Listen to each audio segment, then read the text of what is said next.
মোহনতরীতে Durand shield treble হবে। AFC টুর্নামেন্টের কথা মাথায় রেখে দল গড়েছিল মোহনবাগান সুপার জায়ান্ট। এশিয়ান টুর্নামেন্টে দল ভালো কিছু করতে না পারলেও দেশের টুর্নামেন্টে আপাতত দাপট দেখিয়েছে দল। ইতিমধ্যে এসেছে দুটি ট্রফি, রয়েছে 3 নম্বরের সম্ভাবনা।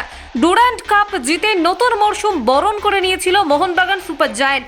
এরপর ইন্ডিয়ান সুপার লিগের শুরুটা ভালোই করেছিল। আইএসএল এর সঙ্গে পাল্লা দিয়ে দল নামাতে হচ্ছিল এএফসি কাপের জন্য। এএফসি কাপে দলের পারফরমেন্স একেবারেই প্রত্যাশা মতো হয়নি, সেই সঙ্গে আইএসএলেও খেই হারিয়েছিল মোহনবাগান সুপার জায়ান্ট। মরশুমের মাঝামাঝির সময় বদল করা হয়েছে কোচ।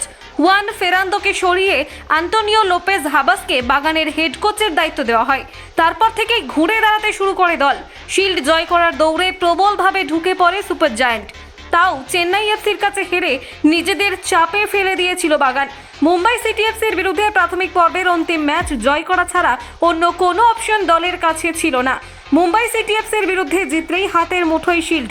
প্রায় 60,000 দর্শকের সামনে পারফর্ম করাটা কতটা চাপের, যারা মাঠে নেমে খেলে তারাই সব থেকে ভালো বুঝতে পারেন।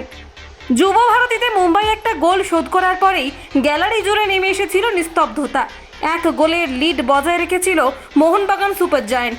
2-1 গোলে এসেছে জয়, সেই সঙ্গে এসেছে শিল্ড। বাকি রইল ইন্ডিয়ান সুপার লিগ খেতাব। কলকাতা 24/7.in।